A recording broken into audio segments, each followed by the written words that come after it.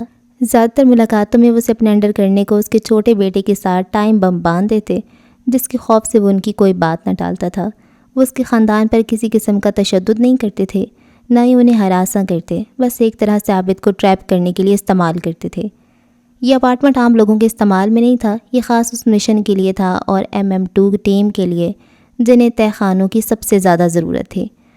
یہاں 3 کمرے موجود تھے، ایک کمرے کے ساتھ کچن تھا تو دوسرے کے ساتھ سٹور روم، اور سٹور روم میں ایک لوہے کا ڈھکن تھا جو اس طرح ڈیزائن تھا کہ فرش کا ہی حصہ معلوم ہوتا۔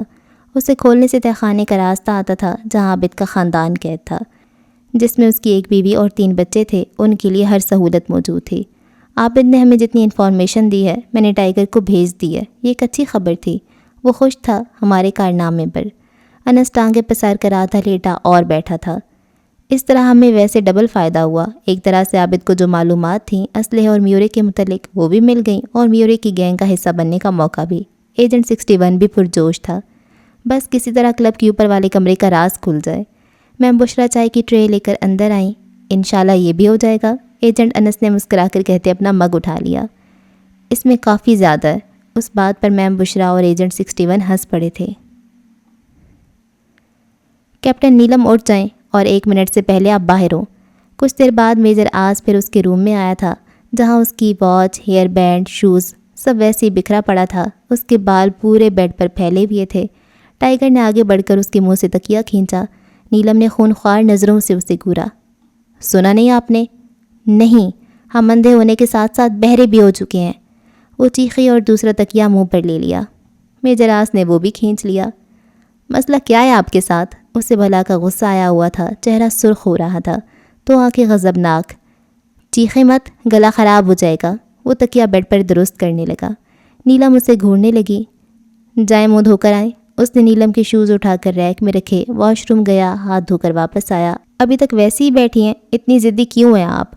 وہ اس کے سامنے کھڑا پوچھ رہا تھا، سینے پر ہاتھ باندھ رکھے تھے۔ آپ اتنے اچھے بننے کی اداکاری مت کیا کریں، زہر لگتے ہیں ہمیں۔ وہ حقیقتاً اس کے ہر روپ سے خوف زدہ تھی، کبھی وہ اسے اپنا خیر خواہ لگتا، کبھی دشمن۔ جس سے محبت ہو وہ زہر لگ ہی نہیں سکتا۔ وہ دل جلانے والی مسکراہٹ سے اسے تپانے لگا، مگر اس کے برعکس اس نے عجیب سا سوال کیا، ایسا سوال جس نے میجر آز کی ہستی ہلا دے، اس کے زخم کھرچ ڈالے۔ آپ سب اپنے اپنے گھر رابطہ کر سکتے ہیں، ان سے مل سکتے ہیں، ان کی تصاویر دیکھ سکتے ہیں، آپ لوگ ہمارا درد نہیں محسوس کر سکتے میجر آز؟ گھر سے دور رہنے کی تکلیف آپ ہمارے احساسات نہیں سمجھ سکتے۔ آپ یہ ہمارے بغیر کیسے رہ رہی ہیں؟ کیا بابا اب ناشتہ کر لیتے ہیں ہمارے بغیر؟ آلو کے پراٹھے بناتے؟ کیا ہم کسی کو یاد نہیں آتے؟ وہ سسکیوں سے رونے لگی۔ اس کا ایڈونچر اور شاید محبت کا بھوت بھی اترنے لگا تھا۔ میجر آز کو تو کم از کم ایسا ہی لگا تھا۔ آپ کو اپنی فیملی کی پکچرز چاہیے ہے نا؟ میں لا دوں گا، اب رونا بند کریں، شاباش اٹھیں۔ پرومس؟ وہ انگلی اٹھا کر بولی۔ وعدہ، اس نے سنجیدگی سے کہا۔ نیلم کا چہرہ خوشی سے جگمگانے لگا۔ کچھ دیر بعد وہ اور میجر آز ڈائننگ ٹیبل پر موجود تھے۔ نیلم رغبت سے کھا رہی تھی، کچھ دیر پہلے والی اداسی کی ہلکی سی رمق بھی اس کے چہرے پر موجود نہ تھی۔ ویسے غلط فہمی آپ کی دور کرنی تھی، وہ یہ کہ ہم میں سے کوئی بھی دوران مشن اپنی فیملی سے رابطہ نہیں کرتا، ہمیں اس کی اجازت نہیں۔ یہ ہمارے لیے بھی اچھا ہے کیونکہ بصورت دیگر ہماری فیملی کو نقصان بھی پہنچایا جا سکتا ہے۔ وہ پلیٹ پر جھکا بول رہا تھا۔ نیلم کا منہ میں جاتا میکرونی سے بھرا کانٹا ٹھہر گیا تھا۔ آپ کی فیملی میں کون کون ہے؟ اس نے سرسری لہجے میں پوچھا۔ میں کسی بھی اجنبی کو اپنے پرسنلز میں گھسنے کی اجازت نہیں دیتا، 2 ٹوک جواب آیا تھا، اور دوسروں کی ذاتیات میں دھڑلے سے بغیر اجازت دخل دیتا ہوں۔ وہ اپنے عزلی تیکھے انداز میں بولی۔ بالکل، کوئی روک سکتا ہے مجھے؟ اس نے کرسی کی پشت سے ٹیک لگاتے چیلنج کرتی نظروں سے نیلم کو دیکھا۔ ایک سپائی کسی کی بھی زندگی میں کسی بھی روپ میں کسی بھی وقت گھس سکتا ہے، جیسے آپ ہم لوگوں کی زندگی میں گھس آئے تھے بلیک بیئر بن کر۔ اس نے منہ بنایا۔ ہاں ہاں ہاں ہاں، بلیک بیئر، ٹائیگر، گرگٹ، ایگل، اتنے سارے اینیمل نیم رکھ دیے ہیں میرے، اب اپنا آپ انسان کم اور جانور زیادہ لگتا ہے۔ نیلم نے تیزی سے اس کی بات کاٹی۔ کوئی بھی جانور اتنی اچھی میکرونی نہیں بنا سکتا کہ آپ جیسا بندہ 2 پلیٹیں کھا جائے۔ ہم 2 پلیٹیں کھائیں یا 10، ہماری مرضی۔ اس نے بول سے اور میکرونی پلیٹ میں نکالنا شروع کی۔ کہاں کھانا نہیں کھانا تھا، کہاں میکرونی کے ساتھ اتنا انصاف۔ میجر آز دیکھ کر رہ گیا۔ منہاج ہیرے کی سمگلنگ کے لیے کچھ اور بندے ہائر کروا، اتنے سے کام نہیں چلے گا۔ 2-3 مہینے بعد 4 لوگ کتنے کی ہیرے لا سکتے ہیں؟ ایئرپورٹ کی سیکیورٹی بھی حکومت نے سخت کر دی ہے۔ جب سے ایک شخص 1 ٹن ہیروئن کے ساتھ ایئرپورٹ پر پکڑا گیا ہے، کیا وہ تمہارا ساتھی تھا؟ ایماز پلازا کے ڈرائنگ روم میں آج اسد زبیر لغاری براجمان تھا۔ شیشے کی بڑی سی میز پر انواع و اعلیٰ اقسام کے پکوان سجائے گئے تھے۔ وہ بہت کم اس کا مہمان بنتا تھا، کیونکہ سیاسی لوگوں کی صبح کی واک سے رات کے کھانے کے مینیو تک پر میڈیا کی کڑی نظر ہوتی ہے۔ وہ الگ بات ہے، مسائل کی جانب توجہ کم صحیح، مگر وزیر اعظم، وزیر داخلہ کا ناشتہ نہ رہ جائے، اس کی کوریج لازمی ہے۔ بس ایسا ہی کوئی ڈر اسد زبیر لغاری کے دماغ میں بھی بیٹھا تھا۔ تمہیں پکا یقین ہے کہ زوئی ملتان سینٹرل جیل سے فرار ہوتے پولیس مقابلے میں مر گئی تھی؟ وہ ہیرو کی بات کر رہا تھا اور منہاج لڑکی کی۔ ارے سٹیمپ پیپر لے آؤ تم، وہ بیزار ہوا۔ میں نے زوئی کو دیکھا ہے، وہ سگار جلائے بیٹھا تھا، اس کا دھواں اڑتا جا رہا تھا، فضا میں ملگجا سا اندھیرا چھا رہا تھا، اس کے چہرے پر پر اسراریت تھی۔ کیا تم اسی لڑکی کی بات کر رہے ہو؟ شیر خان نے ٹانگ نیچے اتاری اور تھوڑا آگے کو ہوتا بولا۔ وہ لڑکی اس کی ہم شکل ہے، بس وہ تو دیکھنے سے ہی کالج گرل لگتی ہے، جبکہ زوئی اگر زندہ ہوتی تو کم از کم بھی 28 سال کی عورت دکھتی۔ کوئی کسی سے اتنا کیسے میچ کر سکتا ہے؟ منہاج نے سنجیدگی سے کہتے سگار ایش ٹرے میں جھاڑا۔ کچھ تو فرق ہے ہی، جیسے لمبے بال اور حد سے زیادہ معصومیت۔ کمال لڑکی ہے، زبردست۔ وہ ہلکی ہلکی داڑھی پر ہاتھ پھیرتا بولا۔ بکواس بند کرو، اپنے کام کی بات کرو۔ وہ ایسا رد عمل دینا نہیں چاہتا تھا، مگر یہ سب قدرتی تھا، بے اختیاری تھا۔ میں نے تو کام کی ہی۔ اچھا چپ کرو، میرا دماغ مت خراب کرنا، اس وقت چائے پی کر جانا، باقی میں خود دیکھ لوں گا۔ انتہا کی بیزاری اور بدتمیزی تھی اس کے انداز میں۔ سگار پھینک کر وہ اپنا کوٹ صوفے کی پشت سے اٹھاتا نکل گیا۔ سر، مینیجر نے اس لڑکی کو جاب کے لیے کال کر دی ہے، اور اس کا ایڈریس وہی ہے جو ہم نے حاصل کیا تھا۔ کیز ابھی تک میرے پاس ہیں۔ جو گارڈز اس کے پیچھے چھوڑے ہیں، ان کی رپورٹ کے مطابق وہ لڑکی ایک عورت کے ساتھ رہتی ہے اور کبھی اسے باہر نکلتے نہیں دیکھا۔ 2-3 بار وہ عورت ہی راشن لینے کے لیے نکلی ہے۔ اس کے ساتھ ساتھ چلتا پیٹر تیز تیز بول رہا تھا۔ گڈ، اس لڑکی کے ایک ایک کام کی رپورٹ دینی ہے مجھے، اور کیز مجھے دے دو۔ منہاج کے کہنے پر اس نے پینٹ کی پاکٹ سے چابی نکالی اور اس کو تھما دی۔ منہاج الزحاق کی نظریں لوہے کی چابی سے چپک گئیں جو اس کی چوڑی ہتھیلی پر چمک رہی تھی۔ مبارک ہو بہت بہت آپ کو، آپ کی جاب لگ گئی، کیپٹن حمزہ نے شوق ہوتے کہا۔ پہلی پے سے آپ ہمیں ٹریٹ دیں گی۔ پتہ نہیں وہ کیوں ضرورت سے زیادہ فری ہوتا تھا، اس کا کام بنتا ہی نہیں تھا اوپر آنے کا۔ اوپر والے اپارٹمنٹ میں صرف میجر آس ہی آتا تھا۔ اکثر وہ باہر مشن کے کسی پارٹ پر کام کر رہا ہوتا تو کیپٹن حمزہ کو اوپر جانے کا کہہ دیتا، یا کبھی کوئی کام، مگر اب وہ میجر آس کے کہے بغیر بھی اس کی خیریت دریافت کرنے آ جاتا۔ سینس آف ہیومر اچھا ہے آپ کا، مگر مجھے ہر جوک پر ہنسی نہیں آتی۔ وہ اسپائر پیس کی لوپس جو آپس میں گڑمڑ ہو گئی تھیں کو صحیح کرتی بولی۔ جس جوک پر آپ کو ہنسی آتی ہے وہ سنا دیتے ہیں۔ وہ مسکرایا۔ Captain Hamza, where are you? اس کے سیل پر میسج آیا۔ Coming sir. وہ نیلم کو دیکھتا نیچے والے اپارٹمنٹ میں آیا جہاں میجر آس ٹہل رہا تھا۔ اس کے علاوہ ان کے 10-12 ساتھی تھے، لگتا تھا کوئی میٹنگ ارینج کی گئی ہے۔ اس کے آتے ہی میجر آس نے اپنی نشست سنبھالی۔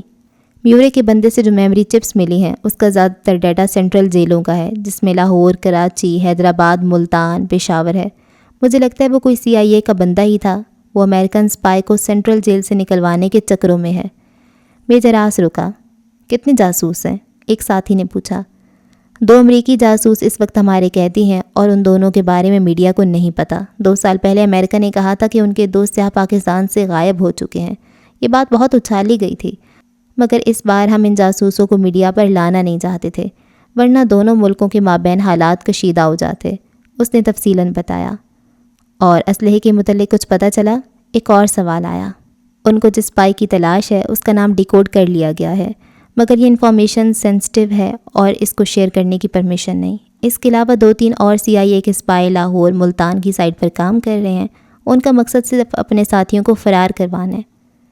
سر، اس انفارمیشن سے ہمارے مشن میں تو کوئی ہیلپ نہیں کی۔ ایک دل جلے نے منہ بگاڑا۔ کم آن، جس کام میں ملک کا فائدہ ہو اس پر کبھی منہ نہیں بگاڑنا چاہیے، ٹائیگر نے اسے سمجھایا۔ سوری سر، نیلم کا بھائی ہوتا تو اتنی جلدی شاید نہ سمجھتا۔ اوکے، تم لوگ جا سکتے ہو، اور تم دونوں پلیز اس CIA کے ایجنٹ کی سیکنڈ کی لوکیشن اپنے ریکارڈ میں رکھنا۔ اس نے جاتے ہوئے ساتھیوں میں سے 2 کو مخاطب کیا۔ سر، کیپٹن نیلم کو میجر کی کال آ چکی ہے، جاب کنفرم۔ ان سب کے جانے کے بعد کیپٹن حمزہ بولا۔ سچ اے گڈ نیوز، اس نے دلکشی سے کہا۔ ٹائگر سر، اگر ہم ASP کو چھڑا لیں تو مجھے لگتا ہے وہ اسلحے کے مطابق ہمیں بہت کچھ بتا سکتا ہے. یہ ہمارے فائدے کی بات ہے اور ایک انسانی جان کی بھی.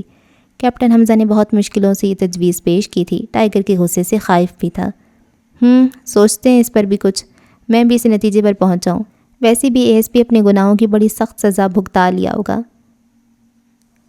عالی شان محل نما عمارت جسے ایماز پلازا کہتے ہیں، دنیا کی نظر میں ایک مشہور بزنس مین کی صدیوں کی ریاست، جبکہ CIA، را اور ISI کی نظر میں ایک دہشت گرد کی حرام کی کمائی، لال مادہ بہانے کی اجرت. آسمان کی سیاہی میں اضافہ کرتی رات کی دیوی نے وقت کی سوئیاں ذرا اور کھسکائیں اور ٹن کی آواز نے 12 بجنے کا اندیا سنایا. 6 دسمبر 2015. اس کی آنکھوں کے سامنے قندیل جل رہی تھی جس میں کائنات کا چہرہ واضح تھا، صاف، شفاف، معصوم، شرارتی چہرہ کھلکھلاتا ہوا. اس کی ہمراز، اس کی ہم قدم، ہمدم، اس کی دوست، اس کا سب کچھ، اس کی کائنات.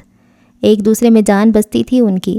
جدہ شہر کی سرزمین پر ان کے قدموں کی چھاپ ہمیشہ ساتھ پڑی تھی. وہ 2 کمروں کی اینٹوں سے کچے آنگن کے سرسبز درختوں پر دونوں ساتھ چڑھے تھے. آم بہت پسند تھے کائنات کو، اور کوئی چیز کائنات کو پسند ہو اور منہاج کو نہیں، یہ ممکن ہی کہاں تھا. آج کائنات کی پیدائش کا دن تھا. منہاج کے جسم پر چونٹیاں رینگنے لگیں، یاد آنے لگیں، تلخ یادیں، تلخ زمانے، کربناک سانحے. بھیا، آواز میں کتنی شیرینی تھی یہ صرف وہی جان سکتا تھا جس کے کان میں وہ آواز آج بھی گونج رہی تھی، جسے دبے 13-14 برس گزر گئے تھے. وہ ایک لارج تصویر کے سامنے کھڑا تھا، ایماز پلازا کا سب سے آخری فلور. اسے لگا وہ تصویر نہیں، حقیقت ہے. وہ مسکرا کر اسے دیکھ رہی تھی. کائنات. اس کے لب کپ کپا رہے تھے، آنکھیں بہہ رہی تھیں. کائنات، تم سن رہی ہو؟ اس نے تصویر پر ہاتھ پھیرتے اس جملے کو ٹکڑوں ٹکڑوں میں ادا کیا. میں تمہارا بدلہ لے رہا ہوں، مرتے دم تک لوں گا، سب کو مار دوں گا. کوئی نہیں جیے گا، تم نہیں رہی، کوئی نہیں رہے گا. سنا تم لوگوں نے؟ میں سب کو ماروں گا، سب کو ختم کر دوں گا. میری کائنات چھین لی تم لوگوں نے، میرے امی ابو سب کو جلا دیا.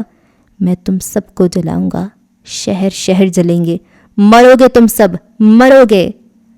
اس کے چیخنے میں شدت آتی جا رہی تھی. دونوں ہاتھوں کی مٹھیاں بھینچے وہ چیخ چیخ کر دوہرا ہوا ہی جا رہا تھا. اسے لگتا تھا غم صرف اس سے ہے، ہر دکھ صرف اس کے لیے ہے. دنیا میں 70% دہشت گرد صرف انہی حادثات کی بنا پر دہشت گردی کا حصہ بن جاتے ہیں اور پھر جرائم کی دنیا میں اندھا دھند گھستے چلے جاتے ہیں. تاریخ میں نامی گرامی دہشت گردوں کا ماضی کھنگالنے سے یہی ملتا ہے کہ انہوں نے اس کام کی شروعات انتقامی کارروائی کے لیے کی تھی اور دیکھتے ہی دیکھتے کہاں سے کہاں پہنچ گئے. رات کی سیاہی پر آفتاب کی سرخی غالب آنے لگی تو ستاروں نے بھی رخت سفر باندھ لیا. مہتاب کو روئی سے مشابہ رکھتی بدلیوں نے اپنی لپیٹ میں لے کر شہر کو پوری طرح سے اجاگر ہونے کا موقع دیا. اپنے وقت کے پابند سرحدوں پر تعینات تو سمندروں کے رکھوالے، فضا کے جان باز سپاہی تو زمین کے رکھوالے اپنی ذمہ داریاں خوش اسلوبی سے نبھانے نکل پڑے. کیپٹن نیلم ابرار بھی قسمت کے دھاگوں سے بندھی انہی صف میں آ کھڑی ہوئی تھی. ریسٹورانٹ کا وقت 8 بجے کا تھا. اس نے سابقہ طریقے اپناتے اپنی سیکیورٹی مکمل کی اور نکل گئی خطروں سے کھیلنے، کھلاڑیوں کو مات دینے. فولڈڈ نائف شوز کے اندر تھی اور کھلی شرٹ میں چھپا پسٹل اس کی حفاظتی اقدامات تھے. اس کا کام وہاں آنے والے کسٹمرز کا آرڈر پلیس کر کے کچن کاؤنٹر تک پہنچانا تھا. بس اس کے لیے اسے پہلے 1 گھنٹے پورے ریسٹورانٹ کا نقشہ یاد کروایا اور ٹیبل نمبرز بھی ایک نابینا لڑکی کو نوکری پر رکھنا سراسر بے وقوفی تھی. دوسرے ویٹرز اور ورکر کی نظر میں بعد میں اس کی انتہا کی خوبصورت اور مسحور کر دینے والے حسن کو دیکھ کر ہر کوئی اپنے قیاس کے گھوڑے دوڑانے لگتا. انہیں پورا یقین تھا کہ آج منہاج آئے گا، مگر تمام توقعات پر اس وقت پانی پھر گیا جب انہیں ایجنٹ انس سے میورک کے ذریعے اطلاع ملی کہ منہاج آج کے دن بہت ڈسٹرب ہے، اور یہ بھی کہ شاید اگلے چند گھنٹوں میں پاکستان کے مختلف شہروں میں شعلے بھڑکیں. شہر قائد، اسلام آباد اور لاہور کی بڑی اور مشہور مارکیٹیں بند کر دی گئیں، بازار بند کر دیے گئے. اس کے ساتھ ساتھ چھوٹی بڑی تمام درسگاہوں اور درباروں پر پولیس کی بھاری نفری تعینات. جی ہاں، آپ کو بتاتے چلیں کہ ملک بھر کے بڑے شہروں کی پر رونق جگہوں پر پابندی عائد کر دی گئی. مال روڈ پر لوگوں کا بہت رش ہے. پولیس اہلکار کی گزارش ہے کہ جلد از جلد بھیڑ کم کر دی جائے. DIG سندھ کے مطابق سیکرٹ سروسز کے ذریعے اطلاعات موصول ہوئی ہیں کہ دہشت گردی کی کوئی سازش رچائی گئی ہے. جی ایک بار پھر آپ کو بتاتے چلیں. نیوز چینل پر اینکر فل فارم میں آ چکی تھی. گلا پھاڑ پھاڑ کر ایک ہی نیوز دہرائی جا رہی تھی. آرڈر پلیس کرتی ویٹرس کا ہاتھ کپ کپانے لگا. اچھا جی، اس ایپیسوڈ کو یہاں پہ اینڈ کرتے ہیں، اور سچی بتاؤں تو مجھے بہت سی چیزیں نہیں سمجھ آ رہی ہیں، جیسے کہ وہ شاکر اور وہ جو ان 3 بندوں کی گیم تھی. ایسا ہوا ہوگا کہ انہوں نے ایک کو پکڑ لیا ہوگا اور ایک شاکر ہوگا جن کو وہ نہیں جانتے وہ کہاں ہے، اور وہ ان کا دشمن ہے اور وہ منہاج کی قید میں ہے، اور ایک اور بندہ ہے جو بھاگ جاتا ہے اور ایک بندہ ان کی قید میں ہے. شاید ایسا کچھ ہے جو راکی ایجنٹس ہیں. اور اتنا جو مجھے پتہ ہے، جو مجھے سمجھ آ رہی ہے وہ یہ ہے کہ آس کی جب وہ چھوٹا تھا تو اس کو ایک لڑکی نے ٹریپ کیا تھا اس کے فادر سے انفارمیشن لینے کے لیے، تو اس نے اس کے بیٹے سے دوستی کی تھی. تو وہ اس کے بیٹے کو کڈنیپ کروا لیا جاتا ہے، اور منہاج آس پہ بہت زیادہ ظلم کرتا ہے، اور اس کے بابا کو تاکہ اس کو ٹارچر کر کے اس کے بابا سے انفارمیشن لی جا سکے، لیکن اس کے بابا اس کے جو کہ شہیر عالم نام ہوتا ہے نا، کرنل شہیر، وہ انفارمیشن نہیں دیتے، اپنے بیٹے کی بھی پرواہ نہیں کرتے. تو پھر بعد میں جب یہ چھوٹ جاتا ہے تو پھر یہ کہتا ہے کہ میں نے اب پاکستان آرمی جوائن کرنی ہے. تو یہ ایک چیز تھی. اور تب وہاں کا وہ جو بلیک سٹار تھا اس کی بیٹی تھی وہ لڑکی زوئی، جس نے ٹریپ کیا ہوتا ہے آس کو. تو بعد میں پتہ چلتا ہے کہ بلیک سٹار ہی ہوتا ہے نا، یا شیر دل ہوتا ہے، دل شیر دل کوئی ہوتا ہے. تو بلیک سٹار کا ہی بندہ ہوتا ہے یہ منہاج الزحاق. تو بلیک سٹار مر جاتا ہے. بلیک سٹار کا زوئی سے کیا لینا دینا؟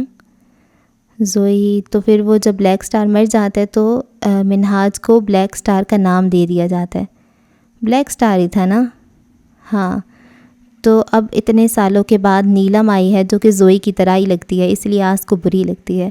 اور اب منہاج پریشان ہے کہ اس کی کیسے اتنی زیادہ اس کے ساتھ مشابہت ہے، اور اس کے ساتھ ہی اس کو پسند بھی آ گئی ہے، لیکن وہ خود کو ان محبتوں کے چکروں میں نہیں ڈالنا چاہتا، تو وہ سائڈ پر ہو رہا ہے. تو اب تو پتہ نہیں، خیر اگلے ایپیسوڈ میں ملاقات ہوتی ہے. تب تک کے لیے رکھیں دعاؤں میں یاد. اللہ حافظ.